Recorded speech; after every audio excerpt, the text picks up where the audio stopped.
Hi, I'm Granny, and we're continuing down the rabbit hole of William Terry Wells, episode 3.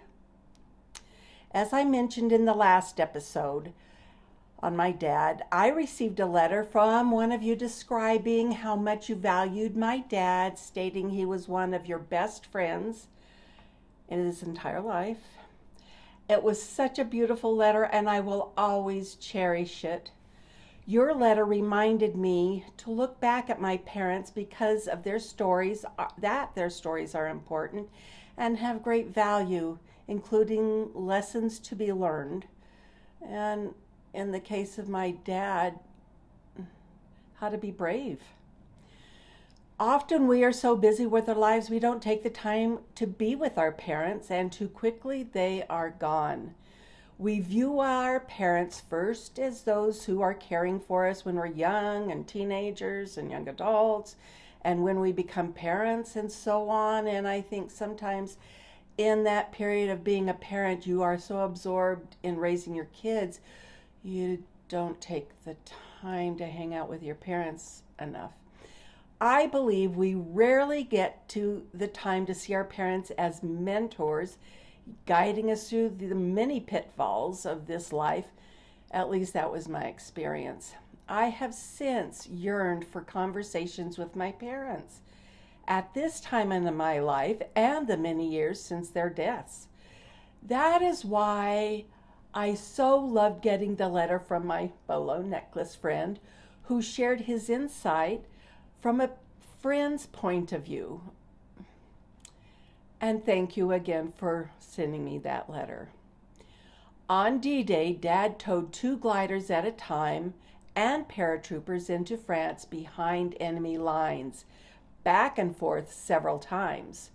From my research, there doesn't seem to be a solid figure of how many planes were lost on D-Day. The estimate is 127, with more than 13,000 Allied aircraft involved, and that's an okay statistic for me. But the 127 planes that were lost did not include the number of people aboard those planes who were also lost. To put things in perspective, there were about 4,400 Allied troops killed on D-Day, June 6, 1944. German estimates are between 4,000 and 9,000, and this is mind-blowing, with more than 20,000 French civilians killed in the fighting. And I've had personal experience with people who were in the French underground. The bravery required is, to me, mind-boggling. Again, another lesson in bravery and courage. Dad mentioned his anger with some of the pilots who released the gliders too soon because of fear. It was hard to tow gliders. Dad talked about it, how the wind can throw you off and you really have to keep control of the plane, especially when you're towing 2 gliders at a time, which he was doing with paratroopers behind enemy line, because it was scary. According to my dad, though, releasing the gliders too soon meant certain death to the pilots of those gliders. I rarely saw my dad angry, but these were some of the times when his anger really shone through, because for the most time he was a very mellow, quiet-spoken man. Dad described his worst experience of the war was a supply mission they were flying across France. A 10-plane string, meaning they were following one after another rather than the V-shaped formation. They were flying low up a river valley, one following another, to avoid German fighters, when Dad saw the first 3 planes in the string shot down by a German anti-aircraft gun that must have been moved in overnight. One by one, the first 3 planes were blown up, and he was coming up next. just before he came into range, an American fighter plane, a Mustang, swooped down and eliminated that gun. But the Mustang was shot up so severely that the pilot had to bail out right over the Germans that he had just shot up. Dad watched him float down in his parachute, slightly jerking as each bullet hit him. The pilot was killed in his harness before he reached the ground. Dad lived and the pilot died. Dad never got over it, always asking, "Why me? Not him, or both." That pilot not only saved Dad's plane and everyone aboard it, but the 6 planes following my dad. For the rest of the war, Dad followed the front lines, flying in supplies and bringing out the wounded, including the Battle of the Bulge.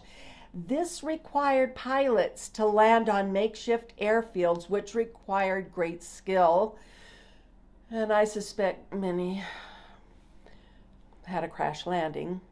The Battle of the Bulge, also known as the Ardennes Offensive, was the last major German offensive campaign on the Western Front.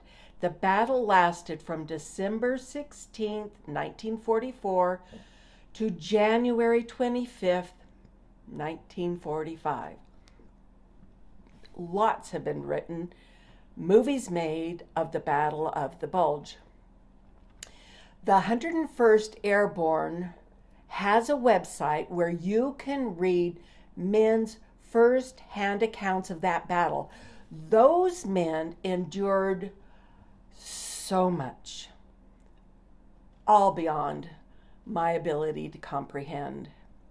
It was during delivering supplies and taking back wounded to England that created my dad's admiration of General George Patton.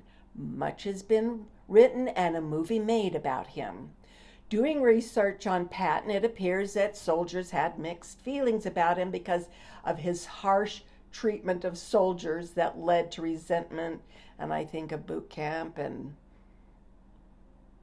those guys that run boot camps, they're not gentle either. Anyway, but many admired Patton's drive and ability to achieve victory. He was respected for his leadership. Many were proud to serve under him, who believed his tactics saved lives by focusing on swift maneuvers. It seems the majority of the wounded Dad took back to England shared that admiration, and it seems that Patton was also correct about his view on the Soviet Union. I will be continuing down the rabbit hole of Dad and his World War II memories, and I hope you will join me.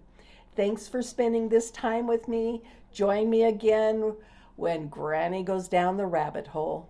Please subscribe and share, and thank you.